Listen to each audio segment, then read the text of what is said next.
Hey, come check out You Probably Right podcast. Society is getting more unpredictable every day, but at the same time, predictable in its unpredictability. Say that 4 times real fast. Come with me as I attempt to find clarity in all the fog while staying way outside the box and kicking the box way down the road with my size 12 docs. I use the Bible, experience, education, fortune, misfortune, life's lessons, life's mistakes to sort through all the mess. I talk about news, God, God, self-help, sports, sickness, health, music, parenting, love, humbleness, hurt, pain, joy, and all the things that might make you say, I never thought of it that way. Hopefully anyway. Also, I take a stab at answering tough and not so tough questions, and all the while understand that, listen, sometimes you end up in the hot seat and there's no thermostat. Well, that's how it is here. And because there's no topic, very few topics off the table, Torontonians will understand that Doug Ford reference there. Hopefully the podcast will be helpful and uplifting. And hey, maybe you'll find your own private Idaho here somewhere. Hope to see you soon.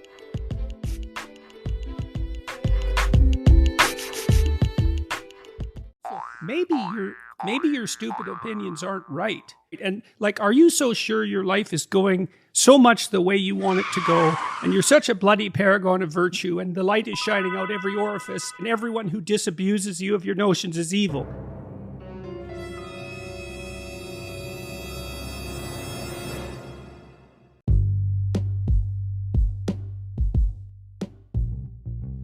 Hey, what's up, y'all? It is that time again. What's that time, you say? That time is time for You Probably Right podcast, and I am your host, MCM. What do you think about that? All right. Just playing with you. How you doing, y'all? Let's see. I got an interesting show for you today. I'm going to do my Big Five. I took Big Five about, I think, a year and a half ago. It was something developed by a lot of clinical psychologists, including Jordan Peterson. And I'm just going to go over my scores.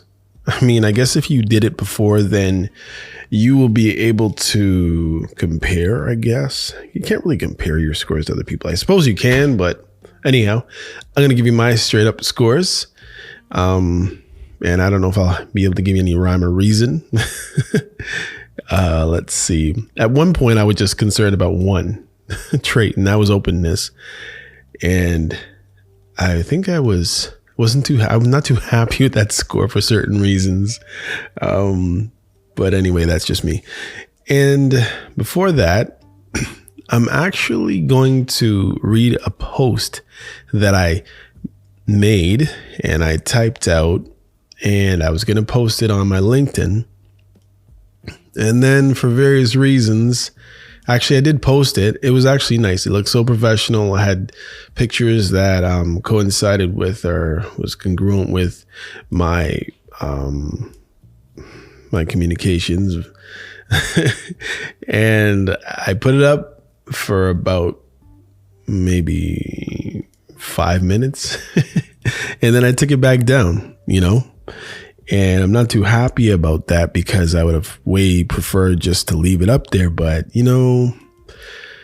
it's interesting how life goes.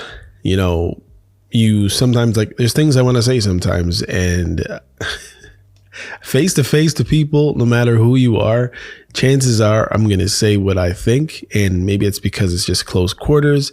But once it starts to get, I guess once you start speaking to a lot of people, and I guess this is just me, when I start speaking to a lot of people at the same time, it's like I don't believe that I'm not going to be misunderstood. And I guess that's important to someone like me.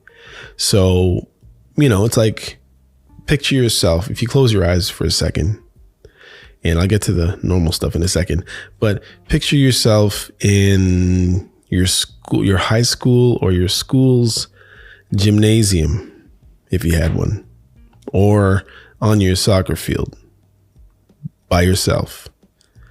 Now picture in front of you or not even in front of you, all around you, people, throngs of people, and it's just you in the middle of the playing field or in the middle of the gym or the gymnasium.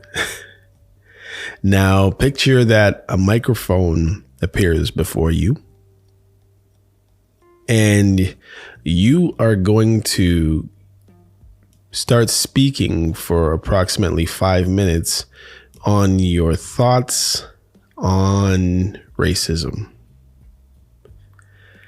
or your thoughts on why do people buy expensive cars, or your thoughts on a culture that is not your own.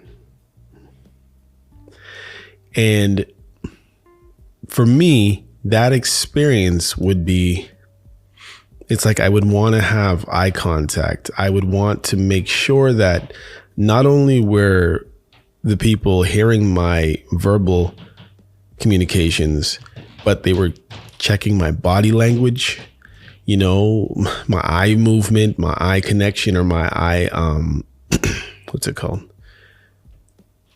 I can't even think of the word. My eye contact, just everything about my communication. I don't believe my communication, even though it's kind of funny, you know, I'm here on my podcast and I'm speaking to, you know, maybe not a lot of people, but a lot of people. And I have no control over if you're vacuuming while you're listening to me, or if you're having a conversation in your car with someone and half listening to me, or if you're totally tuned into my voice and you are in your 11 by 8 bedroom in the dark, just under the sound of my voice, totally tuned in. Although a traumatic experience happened today and you're still not totally tuned in. So in other words, it's like, I guess there's a sense of control. It's like I want to be able to control my communications with people, and I would like to be able to read off of what they're getting from me. And I would like to stop if I see that the looks or, you know, are not congruent with what I think is being expressed.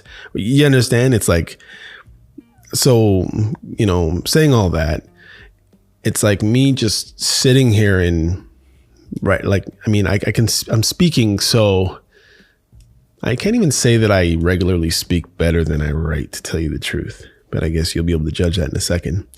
But, something about leaving my words on a piece of paper or a screen for someone just to pick up off the coffee table and not understand what I meant by it. Like just a paper. The person is not there. My tone is not there. My sincerity and my tone of my voice is not there. The look on my face when I'm speaking to you, you understand? So I understand I have the podcast, and I mean, I guess it's kind of, it's sacred, or it's private to me too, but in a different way. So I'm okay right now with it. And I guess that's why someone like me, you know, like there was a point where I would put up a whole bunch of songs, you know, and I would never put up a song until I've listened to it probably 10 times to make sure I'm cool with it.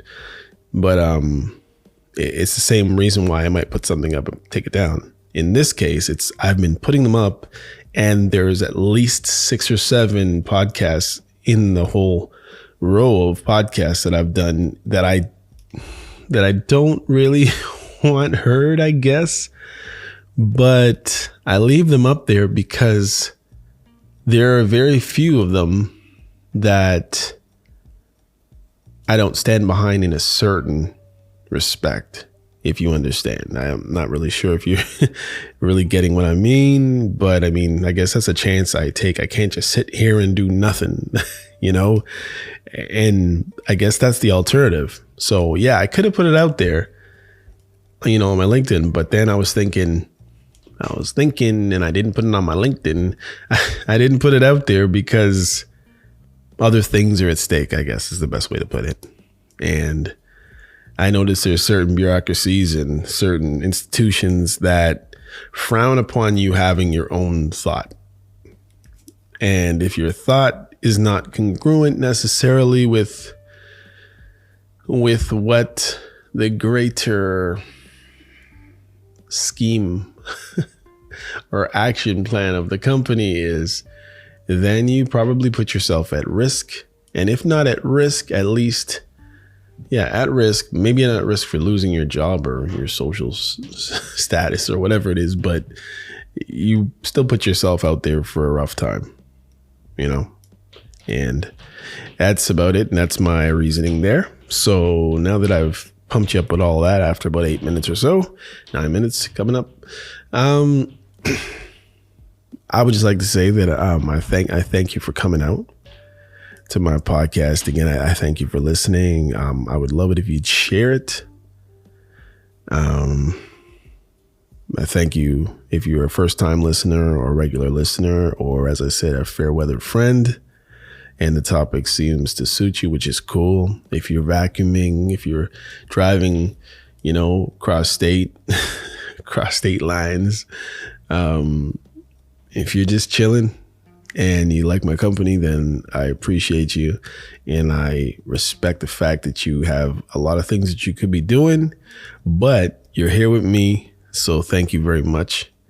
And here we go. So I'm going to read this post. And I can't say I hope you get it, because it's, again, I bring it back to music. It's like what you get from it may not be what I even intended, but I mean, you get what you get from it. You know what I mean? And who am I to say, well, I guess I'm the person sending the message, but I would still prefer you take it in for yourself and see what you say or see what you think. Okay, let me blow it up a bit so I can read it, because, I got mad squabbles when it comes to reading for people. So I'm always stuttering and stopping and stuff, but that's just the way I read.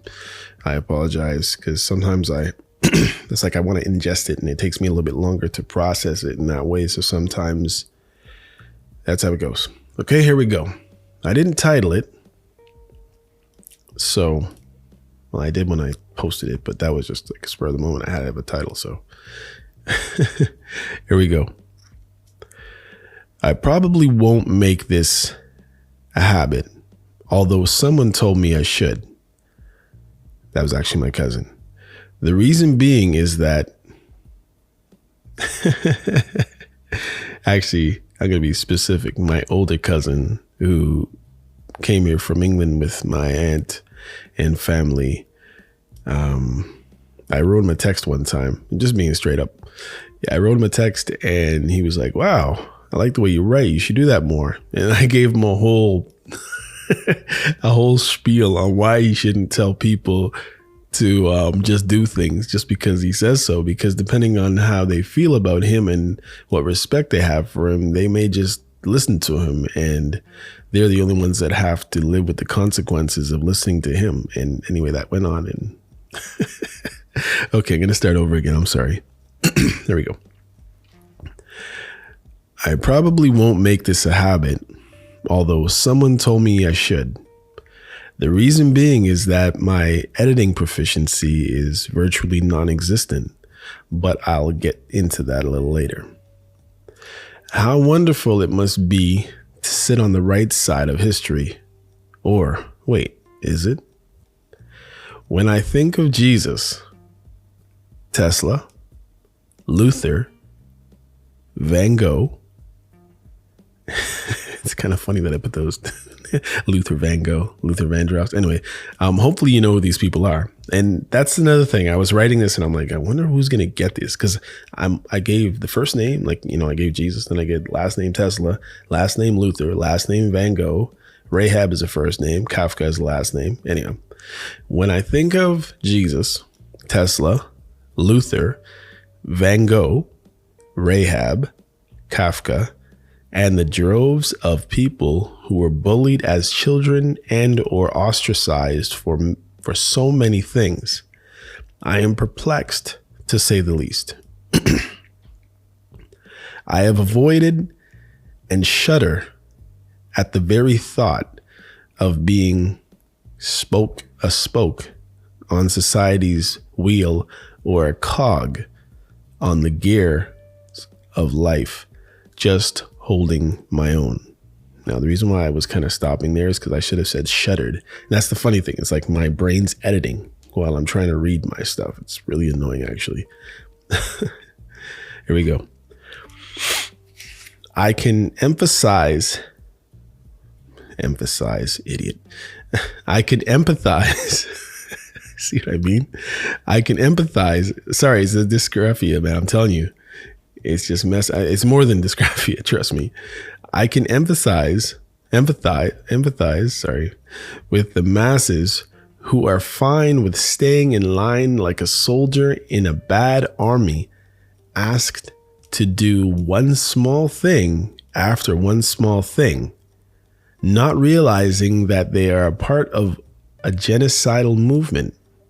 What could I be thinking of? The individual participants in that case, look in front, behind, and all around them and see each domino standing beautifully at attention, not knowing that in a moment, in a twinkling of an eye, they are all going to be flattened. Society regularly dictates that we can claim, say, and do, even though it is said that we have free speech and free choice. But I'm sure I don't have to tell you that none of these freedoms actually come without a huge cost or consequence. Differently. Now I put in brackets. I know that's not proper, but still fun to say. I don't know why I just say that differently. Differently. Somehow, in the last few years, the said to be bullies are now being bullied along with everyone else by those who were regularly said to be bullied. Many assailants with virtual torches and pitchforks are just waiting for an adversary to rear their ugly head so that they can tweet that little twit back in their place. From shades of fragility to what lives count, all the way to what parts of my being I have the right to demand the public to recognize or else. As I sit and actually type these words with my own 10 fingers because my talk and type aren't working, and that's what the case was. It wasn't working, so I actually had to type. And anybody who knows me knows that I usually speak whatever I'm gonna put on paper or screen first. Anyhow, I marvel at the fact that Marvel has become pedestrian, and men like Mobeen and Michael Scott are easier to revere these days because we were let down by Dr. Huxtable and Cosmo Kramer. Not to mention, in real life, many of us fight to keep jobs we don't even like, or otherwise fight to get jobs we can't even stomach. I hearken back to Frank Costanza, or should I say Lloyd Braun, and say, serenity now, because sickness and insanity seem to be knocking at everyone's door these days, and those two don't want to wait and come back later. But maybe it's just something in the water. Yeah, I should dive deeper, but anyhow. And I said anyhow next. Funny. Anyhow, what do I know? I barely made it out of streamed medium school. Get it? Living with dysgraphia and other learning disabilities added to this. It seems like an eternity before I graduated from community college the second time around. So I'll listen to the vexed and the vaxxed, to the facially covered and the visibly uncovered, not caring if society is slowly pulling away from Judeo-Christian values or the religions themselves, because I and many others have not. If you think I'm wrong or off a tad bit, You're probably right. And then I put this little spiel about the podcast. I threw the podcast at the bottom, and it was actually nice. It was embedded in everything. It was really cool. That's what you can do with your blogs, y'all. If you want to say something and you want to put people to your content, that's what you can do. You can embed it right in a LinkedIn post, and people can click on it right there, not just a link to it, which is really nice. And I must say, Spotify really did it nice. I actually first, and I know I'm going off this thing, but I'm basically done with it. But when I had put in the Anchor one, they had a picture of my face or whatever, my cover, and it was too big and weird. And then I tried, I said, okay, I'll try Apple. I threw the Apple link on there, and it was too small. But then when I put the Spotify one, it was perfect. It was like a nice beveled bubble with a play button, and you just hit it and you hear what I'd say, and I'd put my trailer there and blah, blah, blah. But yeah. So think about it if you're a content creator. Okay. Of course, this podcast is not for the faint at heart, nor for those looking for a recap of CBC or CP24 news. It is certainly for entertainment purposes only. Listener discretion advised, and that's for real. And here's a little quote. I was actually listening to an interview that Elon Musk did last week, and I thought it was interesting when he said this. And I don't agree with all these people that sometimes I quote, or you hear them on here for like a little snippet of an interview or something that they say, especially when Chris Rock was swearing in my last episode. I wish I could have beeped that out, because I definitely don't condone that, even though I condoned it by putting it out. But it was the rest of what he was saying that was important. And I mean, it was his mouth, not mine. Okay. Listen to this. This is by Elon Musk. He says, if someone, and it was supposed to be if, and I have is. It's kind of funny how you see it when you're reading it as a stranger, huh? If someone you don't like is allowed to say something you don't like, and if that is the case, then we have free speech. It's damn annoying when someone you don't like says something you don't like. That is the sign of a healthy, functional, free speech situation. So you understand that, right? You don't like this person because they are this religion or this color, or they're just an idiot in your mind or whatever it is. And you're willing to listen to what they have to say. Even though you can't stand them, you hate most of their ideas, but you allow them to say what they have to say. He's saying that's free speech. Or even worse, he says it's damn annoying when someone you don't like says something you don't like. That is a sign of a healthy, functioning free speech situation. Anyhow, that's that. And now I'm going to go to my top five. Let me just clear off something. One thing I noticed with this smaller computers, I can't take, it's like I end up with a bunch of screens open, and it's like I want to close everything, and then I end up closing the wrong one. Okay, how's time? We're good for time. This is a short one, y'all. Actually, it's not really that short, but I'm going to try to make it short. What happened just now? Okay, let's see. All right. So the big five. Now I'm going to try to do this the short way, because if I were to read the way I read, it would be like, good luck, everyone, in understanding what the heck I meant when I was saying what I was saying. But I found another website. Actually, there's people testing their autistic tendencies. Anyway, it's called Embrace Autism. It's a pretty good website from what I've seen. Somebody really spent some time on it. So apparently they talk about the top five in this. The big five, sorry. Top five. I don't know where I got the top five. Top five's from, who's your best top five rappers? That's funny. Big five, top five. Anyhow, it's called the Big Five Aspects Scale. Okay. And I'm assuming that's what they're calling it, but they didn't say the whole spiel there. So let's see. We'll start with agreeableness. And I'm going to give my score after I tell you what the definition of it is and if I have any 2 cents to say about it. So there's a few of them. They say, yeah, they don't have all. Oh no. No, they don't have everything. Okay. Anyway, I'll just say the ones that they have. So agreeableness. Now, agreeableness, apparently, and this is like the short blurb in their eyes.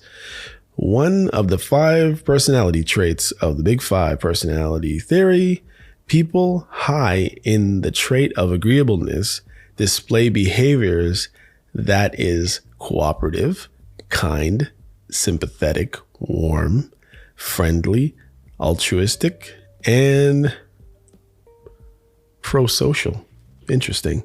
So I actually scored 68. And 68 would mean that out of 100 people, I was more agreeable than 68 of them, if you get that. And I'll just read it. It says I'm moderately high. And I'll just read, when I can, I'll just read like maybe a paragraph of each. So, you are moderately high in agreeableness, which is the primary dimension of interpersonal interactions in the Big 5 personality trait scientific model. Agreeableness has 2 aspects, compassion and politeness, which will be explained separately. Agreeableness is a very complex trait with marked positive and negative elements.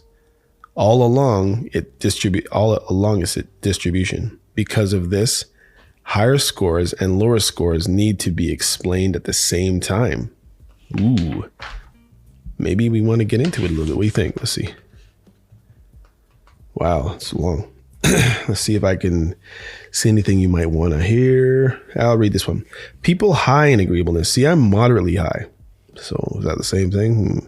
Okay. People moderately high are nice, compliant, nurturing. I'm not very nurturing, but I'm generally nice and compliant. And it says it's there too. Kind, naively trusting, and conciliatory. However, because of their tendencies to avoid conflict, they often dissemble and hide what they think. Yeah, so I'm thinking it's like my own private session, and I'm on the couch and on the chair.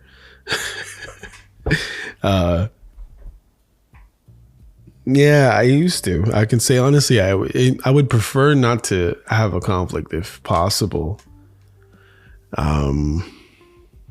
I don't know that I do that all the time though. That was more as a kid growing up, but that could be the bullying aspect of of me or whatever.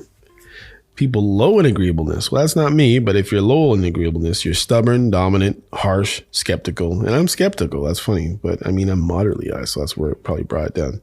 Competitive, and in the extreme, even predatory. Ew. Well, I'm not low. However, they tend to be straightforward, even blunt, so you know where they stand. And that's where I am most of the time. I am blunt. It's interesting. Let's see if there's anything else here. It just says I'm more agreeable than 68 people out of 100. It says that women are higher than the average woman is at 61. Males are usually at 38. And I'm way up at 68th. Sometimes like you take these tests, you think, oh man, maybe I was already prepared and I answered a certain way. But I paid to do the test. I believe I did it legitimately, you know. Let's see. If the typical criminal is more disagreeable than 98% of the people in the general population, then almost all those criminals will be male. Ooh. Okay, moving right along. I don't know if I should use his website though, because they don't have all of them. Okay, I'll just go on to the next one. They have conscientiousness. Now, problem is they're not in the same order that I have this paper. So you're hearing a lot of rustling, and I apologize for it. Sadly, the sure is not probably muffling everything like I would like it to. Let's see. Compassion, typical or average. Let's see. Did they have it there? No, I didn't have it. See, I'm not very compassionate. See, check that out. You are typical or average in compassion, which is one of the aspects of agreeableness. Your score puts you at 48 percentile. So again, if there was 100 people, I would be more compassionate than only 48 of them. That's trash. In my books, I would like to be more compassionate. Jesus was compassionate. I think I'd like to be more like Jesus. But I mean, this is my natural self, I guess. They can be empathetic, caring, however, they are not primarily or oriented. So they can negotiate effectively on their own behalf. This helps ensure that they can get what they deserve. That's pretty interesting. Yeah. Politeness. Check it out. At politeness, I'm at 81 percentile. Again, this means that, yeah, let's see. Interesting. And it still says, I don't know why it's saying that I'm moderately in that, but let's see. You are high in politeness, which is one of the aspects of agreeableness. Your score puts you at 81%. You know what that means? High polite people tend to be differential to authority and are generally obedient. Ugh. That makes me a house. I'm not going to say. They are respectful and hate to appear or to be pushy. They are uncomfortable challenging other people. Highly polite people will try diligently to avoid conflict. Of course, that's me again, I guess. And have more intense desire than average to steer clear of confrontations or fights. And I can honestly say that's true for me now. It's not that I won't throw down, but it's like that's the last thing I want to do in the general sense. And it's not like I'm a small little guy either. I just do not like, I don't know what it is. I mean, when I'm there, it's like, hey, let's go. And I'm the dude you could punch 10 times in the face and I'll still come at that point. You know what I mean? And it's if you get me 10 times. But I'm just saying, like, all bets are off. And it's like, I don't like that emotion and feeling that way. It's like my lung capacity shrinks to about a quarter.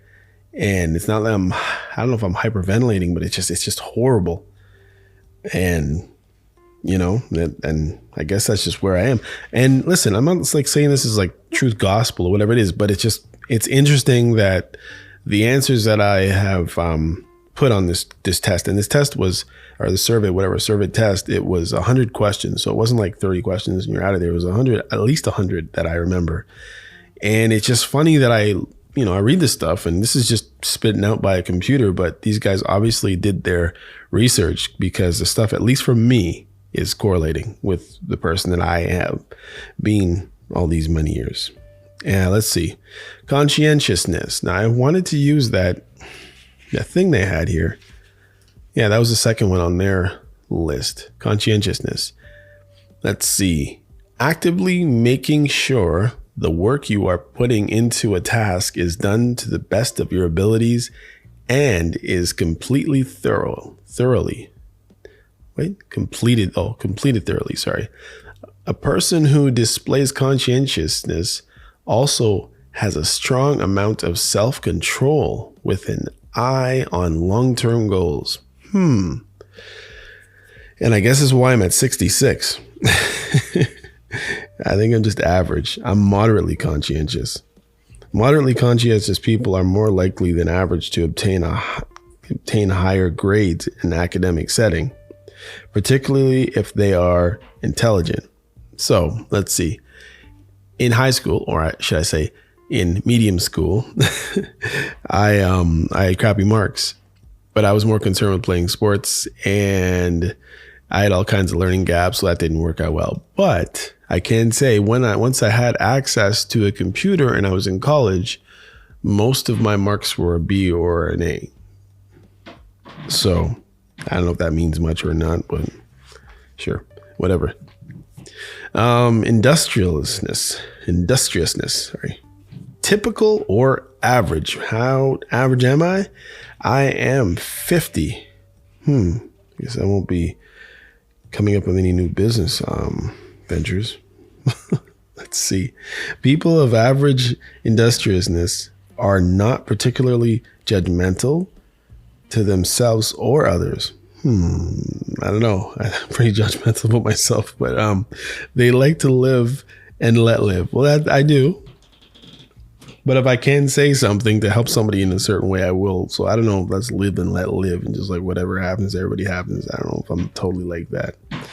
They are somewhat likely to believe that people fail because they do not apply themselves or work hard enough, but know that other considerations play a role. They tend to feel guilty, but not to an overwhelming degree, if they do not do their duty.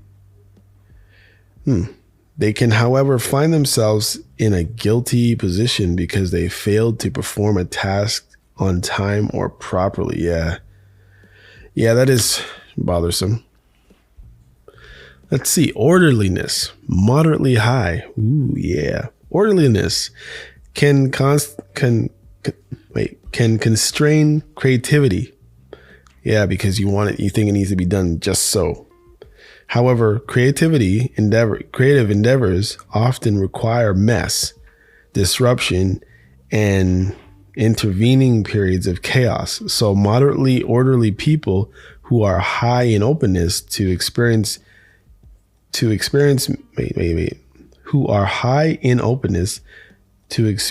may have some trouble letting go enough to indulge in their creativity. Yeah, it's kind of funny. I'm thinking back to my conscientiousness, and I would always want to get things done. But my teacher, a grade 12 teacher in English, he told me that I'm an imperfect perfectionist. So I would do it, and I would usually ruin it right at the end because I just wouldn't leave well enough alone. I've done that with haircuts too in the past, although I got better at that. But yeah, it's interesting. So moderately high in orderliness. Everything has its place. Again, I'm higher than the average woman and higher than the average man. I'm just high up there. Here's one. Extroversion. Wow. What do you think that is? Well, I got a podcast. I have 3 or 4 YouTube channels. What do you think my extroversion is? It is 34. So I am less extroverted than 65% of people out of 100. I'm way down there. Let's see what's the average? Does it say for men and women? Let's see. Women are slightly more extroverted than men. The mean percentile for women in general, the general population is 52 and men 48. Okay, so I'm not that way off from the average dude. Enthusiasm, 13th percentile. What is this? You are low in enthusiasm, which is one aspect of extroversion. Your score puts you in the 13th percentile. If you were 100 people, you would be less enthusiastic than 86% of the people. I'll be like, whatever, man. Move. Go on with yourself. Enthusiasm is not strongly associated with political preference, either conservative or liberal. Women are higher in enthusiasm than men.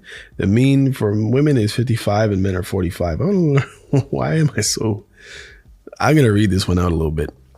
Individuals who are low in enthusiasm are not excitable. I love that word for some reason. They are also much less easy to get to know. Yeah, and that's true because I've heard that before. I talk, but I don't really give of myself. As they are not chatty or bubbly. See, I'm chatty on this thing, but I'm not that bubbly, I guess. When they do talk, it tends to be about things in which they find particular interest. So I only talk about my, I don't just, shoot the breeze. If I'm talking about something, then I'm probably pretty passionate about it. And yeah, I guess it's true. They open up to other people with some difficulty, particularly in large social gatherings or parties. And there you go, what I was saying earlier. It's and think about it. I was just saying that, and then here it is right here in enthusiasm. They laugh much more rarely than others.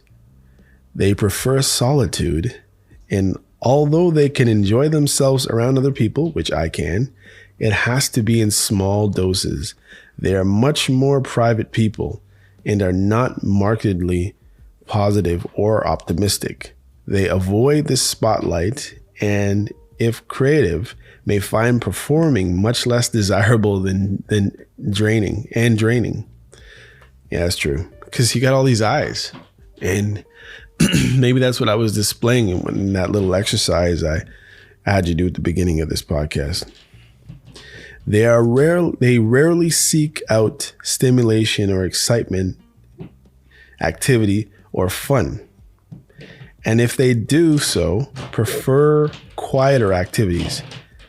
People low in enthusiasm are not gregarious or people-loving and find it more difficult to generate felt sense of excitement when offered the opportunity to engage in something that others might find engaging or entertaining. Yeah, that's me.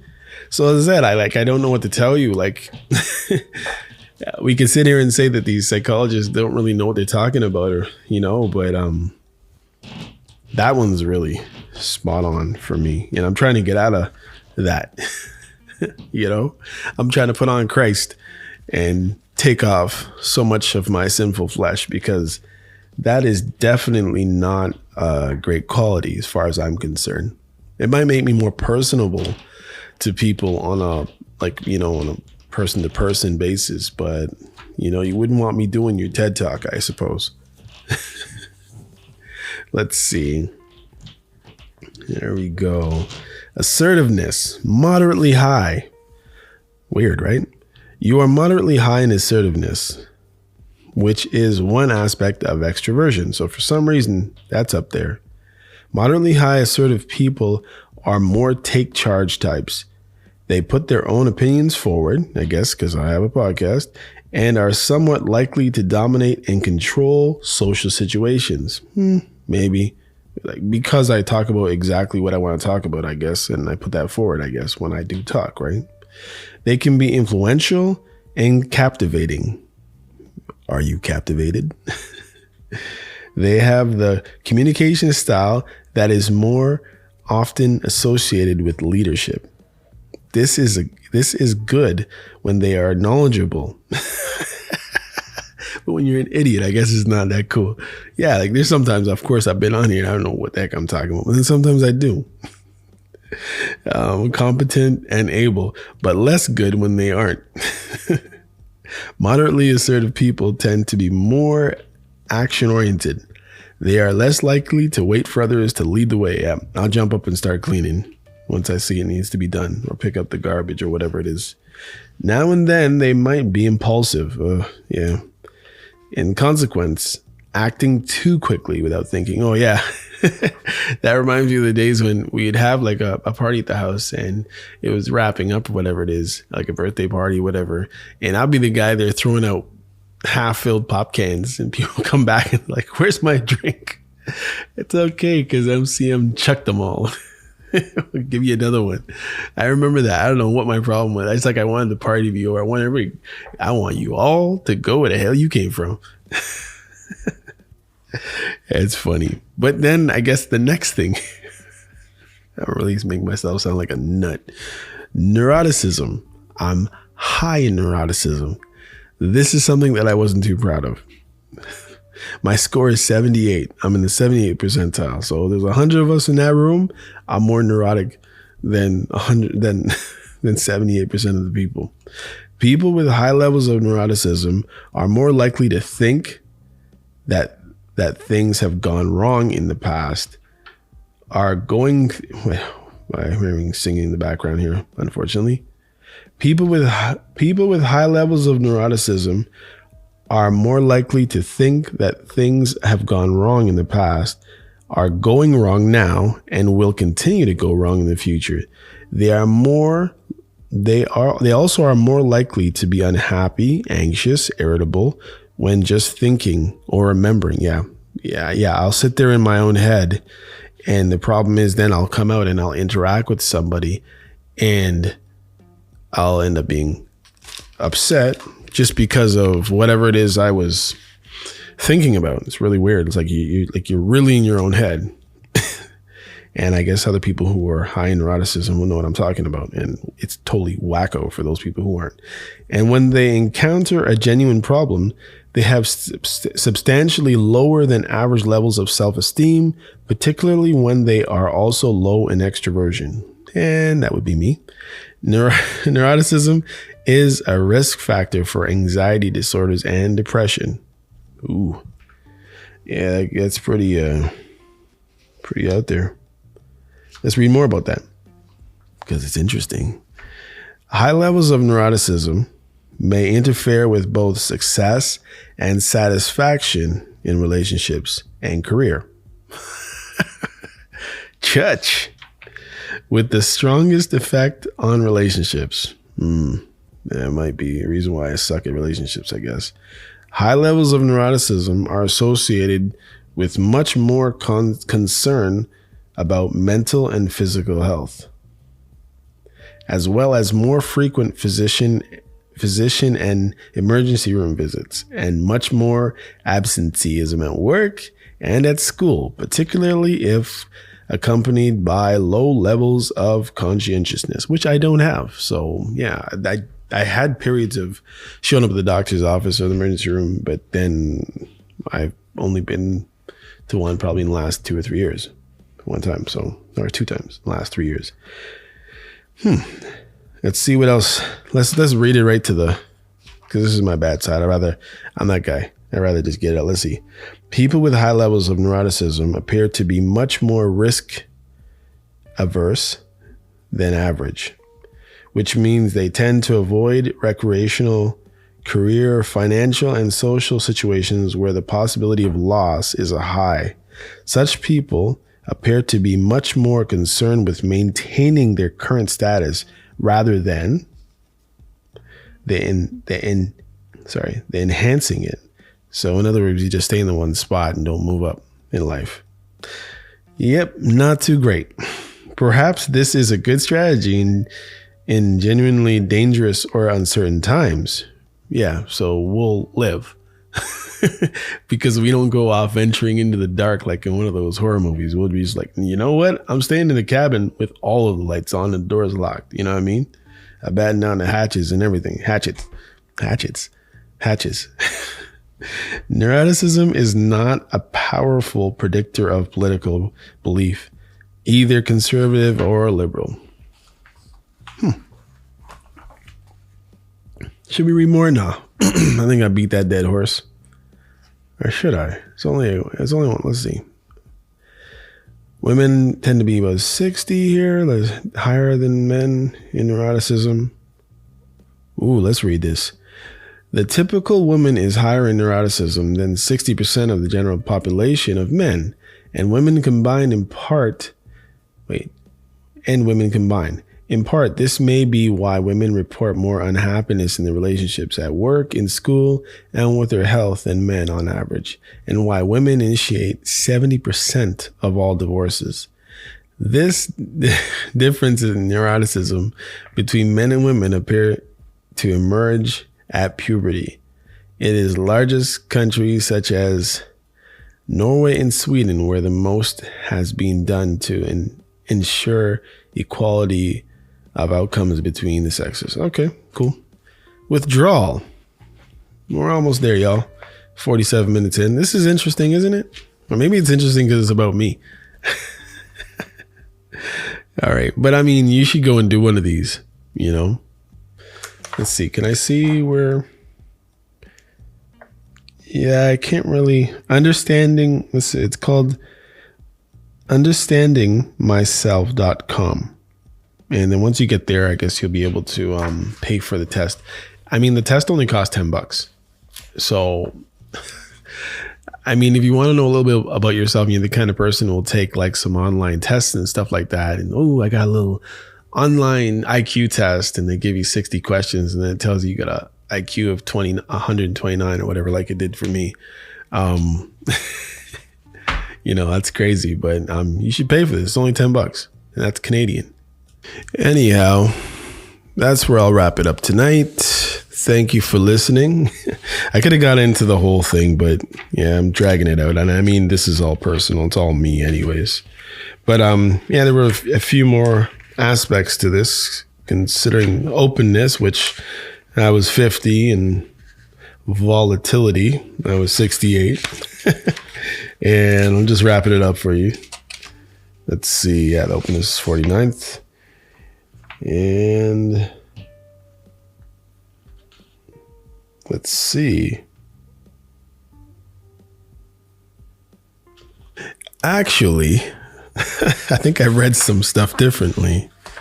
Oh my gosh. Well, this isn't good. Check it out. Your intellect is low. No, I'm an idiot. Let's see what it says. Okay, so it's 18th percentile. That means there's 81 more people that are more. Let's read this, guys. This is bad. Or maybe it's not bad. Let's see.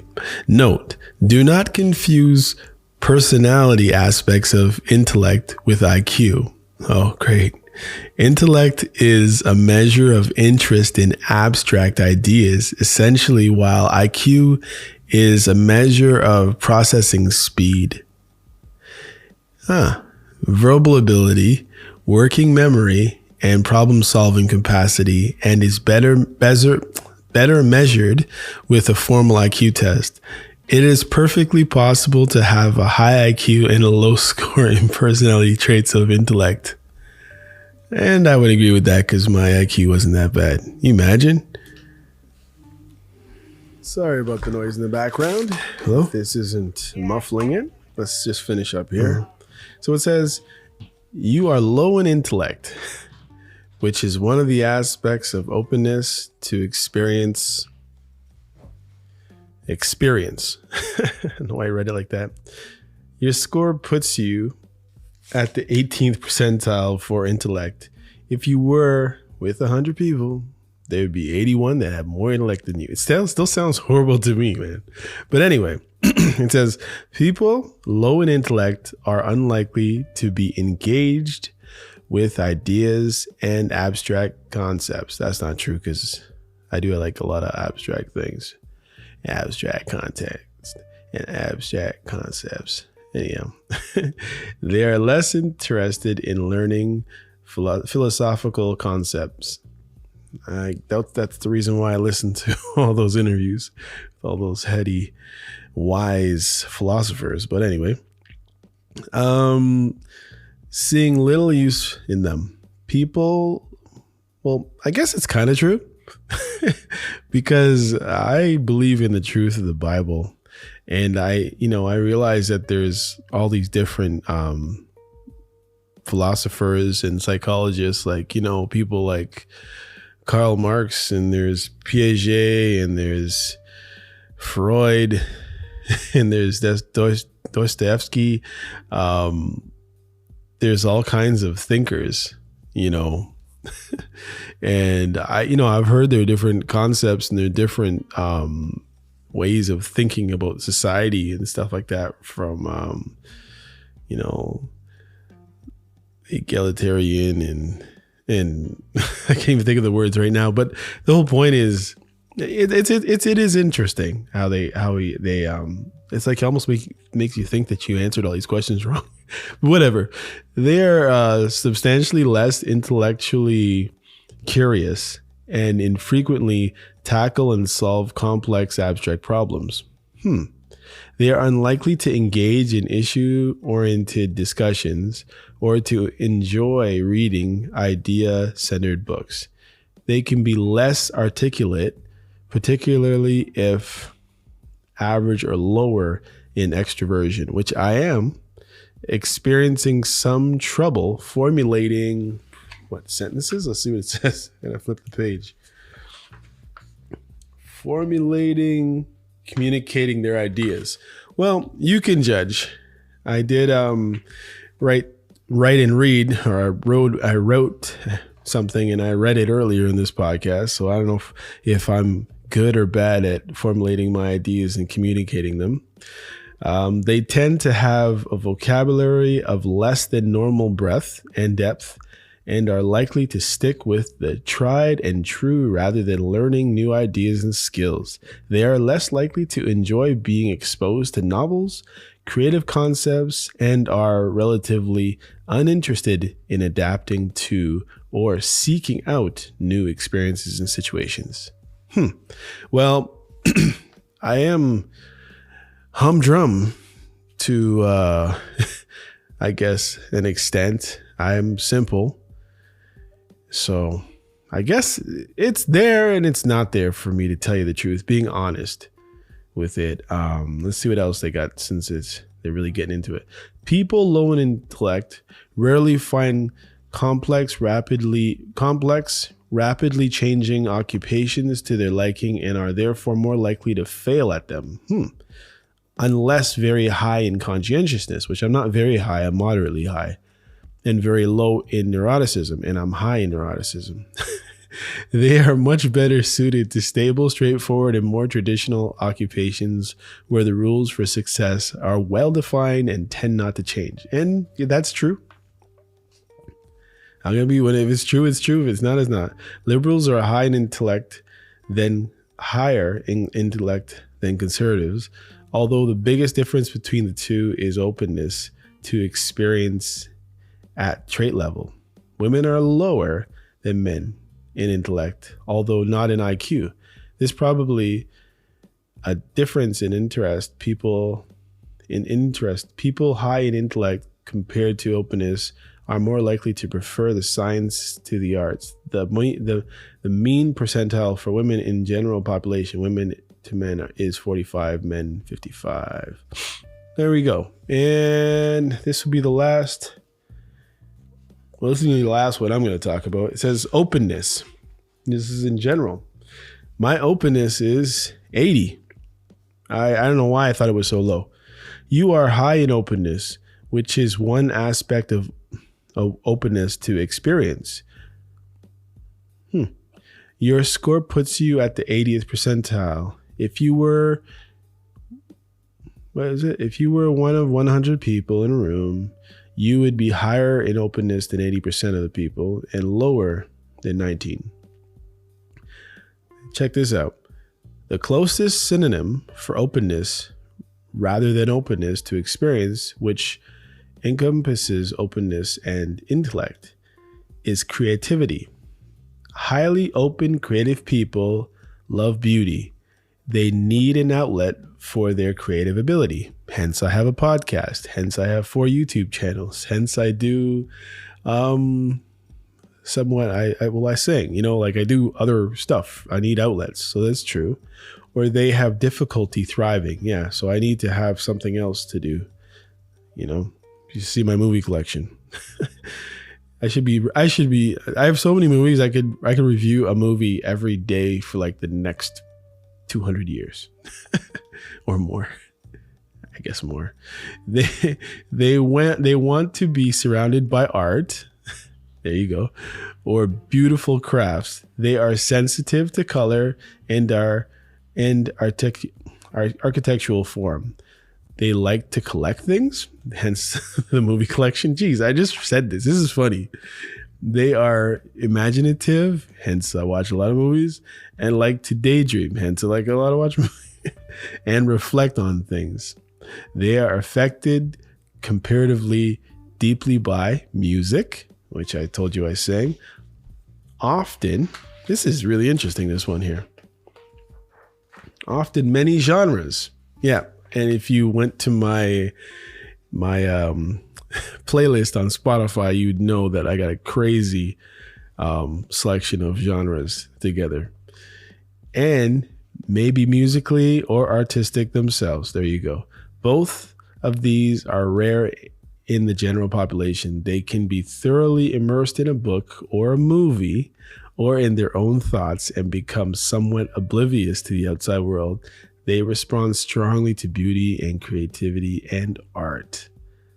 This is cool. this is all true here.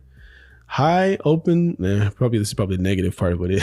Highly open, creative people can be impractical and flighty. There you go. However, particularly if low in conscientiousness, which I'm not, it can be extremely difficult to transform creativity into money, though. Yep, that's true. Or into a career. Yep. Most of the stuff that I do on the side don't make me any money. High levels of openness are furthermore necessary for entrepreneurial success and often prove useful at the top of the hierarchies, even in very conservative occupations such as banking, accounting, law, which needs creative people in leadership positions to provide new visions and direction.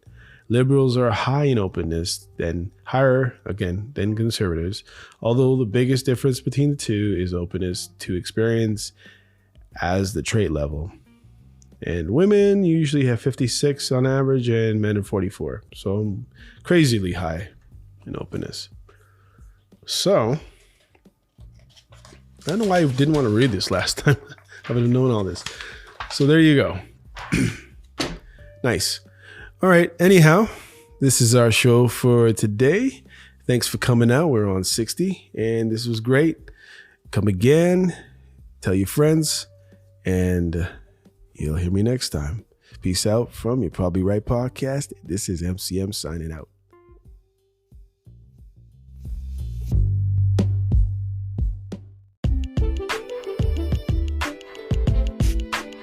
Hey, come check out You're Probably Right podcast. Society is getting more unpredictable every day, but at the same time, predictable in its unpredictability. Say that 4 times real fast. Come with me as I attempt to find clarity in all the fog while staying way outside the box and kicking the box way down the road with my size 12 docs. I use the Bible, experience, education, fortune, misfortune, life's lessons, life's mistakes to sort through all the mess. I talk about news, God, God, self-help, sports, sickness, health, music, parenting, love, humbleness, hurt, pain, joy, and all the things that might make you say, I never thought of it that way. Hopefully anyway. Also, I take a stab at answering tough and not so tough questions, and all the while understand that, listen, sometimes you end up in the hot seat and there's no thermostat. Well, that's how it is here. And because there's no topic, very few topics off the table, Torontonians will understand that Doug Ford reference there. Hopefully the podcast will be helpful and uplifting. And hey, maybe you'll find your own private Idaho here somewhere. Hope to see you soon.